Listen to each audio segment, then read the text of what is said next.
Germaniya 1941-yil 22-iyunda hujum qilmaslik to'g'risidagi shartnomani buzib, Sovet ittifoqiga bostirib kirdi.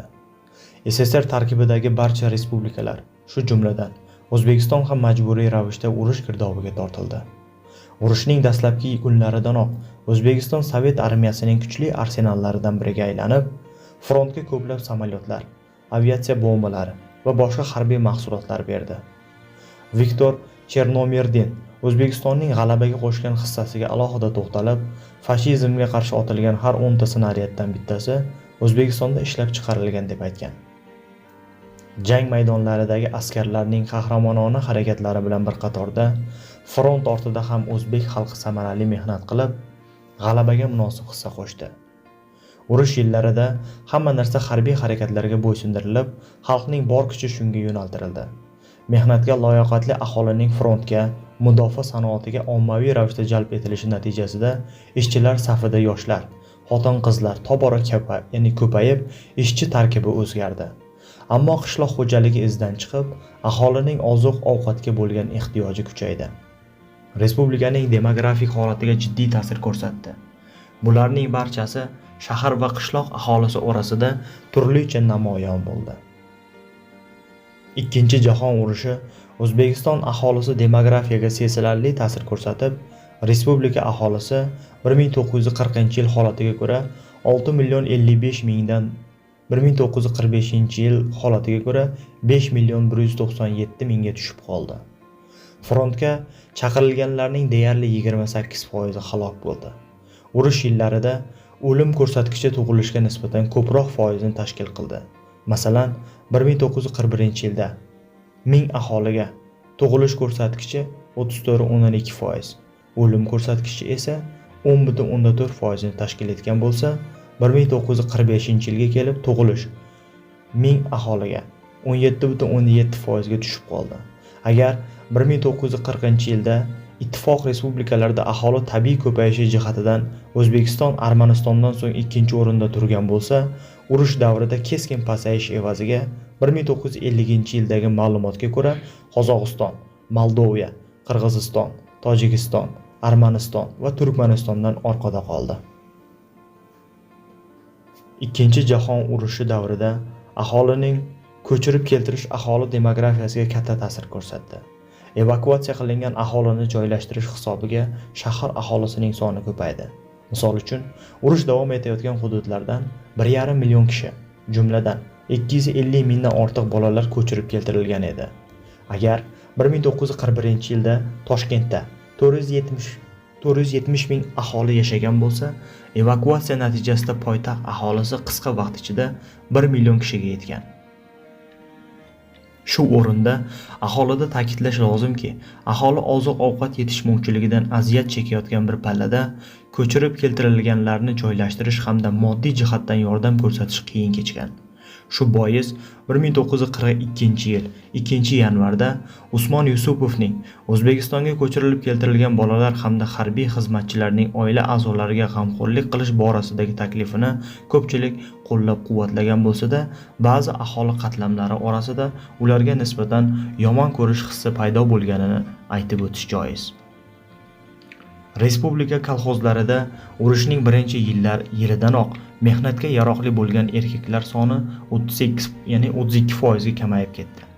Agar qishloqlar miqyosida oladigan bo'lsak, erkaklar ulushi 1944-yil 1-yanvarda 44.1% ga kamaygan.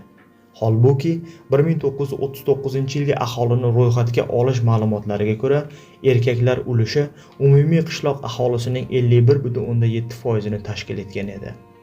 Aholining asosan 18-54 yoshlilar guruhi orasida kamayish sodir bo'lgan. Qishloq aholisining qisqarishiga asosan quyidagi omillar sabab bo'lgan.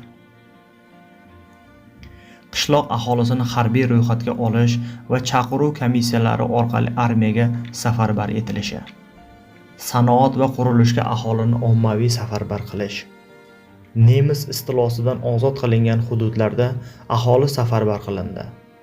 Qishloqlarda yashovchi aholi qayta evakuatsiya qilingan. Arxiv hujjatlarida O'zbekiston aholisining umumiy soni 1945-yil 1-yanvar holatiga ko'ra 5.196.973 kishini tashkil etgani haqidagi ma'lumotlar mavjud. Shundan shahar va qishloq aholisining ijtimoiy tarkibi hisoblanganda, shahar aholisi 1.698.938, qishloq joylari uchun esa 3.498.035 kishidan iboratligi aniqlangan. Ma'lumki, erkaklarning mehnatga qobiliyatli qismi frontga ketganidan so'ng oilani ta'minlashdagi asosiy og'irlik ayollar zimmasiga tushgan. Shu sababli ham respublikaning turli hududlaridagi sanoat korxonalarida ko'plab ayollarni uchratish mumkin edi. Agar urushdan oldin respublika sanoat ishchi va xizmatchilari umumiy sonining 34%ni xotin-qizlardan iborat bo'lgan bo'lsa, 1941-yilga kelib ularning soni 50% ga ko'paydi. 1943-yilda esa 63.5% ga yetdi. Ular traktorchilik, metallga ishlov berish, payvandlash va shu kabi og'ir kasblarni o'rganishgan. 1944-yilda ayollar Sovet ittifoqi bo'yicha barcha mehnatga layoqatli kolxozchilarning 80%ni tashkil etgan. Ba'zi respublikalarda ayollarning ulushi undan ham yuqori bo'lgan. Masalan, O'zbekistonda 1944-yil 1-yanvar holati bo'yicha ayollarning soni 671.3 ming kishini tashkil qilib, RSFSR dan so'ng ikkinchi o'rinda turgan. Urush yillarida ocharchilik, turli kasalliklarning avj olishi natijasida shahar va qishloq aholisi og'ir ahvolda qoldi. Oziq-ovqat muammosi paydo bo'ldi. Shunday sharoitda ham qishloq aholisi paxta yetishtirishni kamaytirmasdan, nafaqat shahar aholisini, balki armiyani oziq-ovqat mahsulotlari bilan ta'minlash majburiyatini oldi. Dushman tomonidan ba'zi hududlarni vaqtincha bosib olinishi natijasida har yili import qilingan 600 ming tonnagacha nonni iste'mol qilgan o'zbek xalqiga endilikda o'zini o'zi oziq-ovqat bilan ta'minlash vazifasi qo'yildi. Vaziyat og'ir bo'lishiga qaramay, paxtachilik respublikada qishloq xo'jaligining yetakchi yo'nalishi sifatida saqlab qolindi. Iqtisodiy aloqalarning uzilishi, qishloq ishlab chiqaruvchi kuchlarining zaiflashishi deyarli hamma sohada tejamkorlik rejimiga o'tishni talab qildi. Shunday sharoitda aholini oziq-ovqat bilan ta'minlash uchun ratsionalli oziq-ovqat taqsimoti joriy etildi. Ishchilar va ularga tenglashtirilgan shaxslar, xodimlar hamda 12 yoshgacha bo'lgan bolalar uchun tabaqalashtirilish ta'minot me'yori joriy etildi. Qishloq aholisining aksariyati markazlashgan davlat oziq-ovqat mahsulotlari ta'minotidan mahrum edi. Faqatgina taqsimot qishloq ziyolilari, o'qituvchilar, tibbiyot xodimlari, agronomlar, chorvachilik mutaxassislari, urush nogironlari uchun amal qildi. Oziq-ovqat jamg'armalarining cheklanganligi bois davlat tomonidan beriladigan ratsion hammaning hayotini ta'minlash uchun yetarli bo'lmay, aholining yarmidan ko'pi umuman ratsion olmagan. Aholini oziq-ovqat bilan ta'minlash siyosati har bir sharoitga qarab belgilangan. Bu esa oziq-ovqat ta'minoti sohasida keskinlashuvga olib keldi. Hattoki qishloq joylarida istiqomat qilayotgan harbiy xizmatchilarning oila a'zolarini oziq-ovqat bilan ta'minlamaslik holatlari ham yuz berganidan frontdagi askarlarning murojaatlari ko'paygan edi. Respublika hududida ba'zi yetishtirilgan mahsulotlar miqdori jihatidan ittifoq miqyosida oldingi o'rinlarda bo'lishiga qaramay, kunjut ekilgan maydonlar SSRdagi kunjut ekiladigan maydonlarning 50%ni, shakar ishlab chiqarishning 1.4 qismini tashkil qilardi. Mahsulotlar aholi ehtiyoji uchun yo'naltirilmagan. Bunday sharoitda qishloq aholisi ochdan o'lmasligi uchun turli xil yovvoyi o'tlarni iste'mol qilishga majbur bo'lgan. Urush qatnashchisi, tarixchi olim Hamid Ziyoyev o'z esdaliklarida nonga kunjara aralashtirilgan, rangi tim qora, yopishqoq bo'lib, chaynaganda tishdan ajratish va yutish juda qiyin edi. Yaxshiyamki, qishloqlarda jo'xori ekilardi. Xonadonlarda jo'xori unidan qovoq va qizilcha qo'shib non yopilar. Bunday milliy mahsulot hukumat chiqarayotgan nonga nisbatan yaxshi edi. Bug'doy o'rayotganlar boshoqni o'qalab, bug'doyni yeb qornini to'yg'izib ishlayverardi. Ochlik oqibatida hovlisini sotuvchilar ko'p, lekin xaridor topish mushkul edi. Ochlikdan kunjara yeb o'lganlarni, kafansiz, ust-boshi bilan qabrlarga ko'milgan marhumlarni ko'rganman deb yozgan. Ochlik, qashshoqlik shu darajada borib yetgandiki, 1 kilogramm unni katta qozonga solib, 50-60 ishchiga atala qilib berilar, poyabzal yetishmovchiligidan yalongayoq yoki oddiy qo'lbola poyabzal tikib olib kiyilardi. Oziq-ovqatning yetishmasligi, aholining to'yib ovqatlanmasligi natijasida turli xil kasalliklarning avj olishiga ham sabab bo'ldi. Bu davrda tibbiyotning ham ahvoli og'ir edi.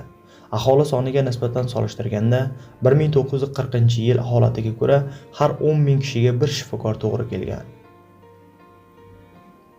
Oziq-ovqat mahsulotlarining yetishmasligi, tibbiy nazoratning yo'qligi natijasida shahar va qishloqlarda nimjon va holsiz bolalar soni ko'payib, o'limlar soni ortgan. SSSR HKSning 1941-yil 26-iyun hamda 1942-yil 13-apreldagi qarorlari asosida ishchilar va xizmatchilarga qo'shimcha ish vaqtiga ruxsat berilib, ta'tillar bekor qilindi. Shuningdek, agar kolxozchi 1 yil davomida belgilangan majburiy ishni bajarmasa, shaxsiy tomorqadan foydalanish huquqidan mahrum qilingan. Hattoki maktab o'quvchilari ham majburiy mehnatga tortiladi. Dala ishlari deyarli qo'l mehnati bilan bajarilib, kunlik norma 7-8 soat qilib belgilangan. Chunki qishloq xo'jaligidagi deyarli barcha texnikalar front ehtiyoji uchun yo'naltirilgan edi. Shu sababdan shahar va qishloq o'quvchilari ham paxta dalalariga olib chiqilardi. 1941-1942 yil o'quv yilida maktablardagi o'quvchilar soni 1,194,084 kishi bo'lib, Sovet hokimiyati bulardan tayyor ishchi kuchi sifatida foydalanishga harakat qilgan.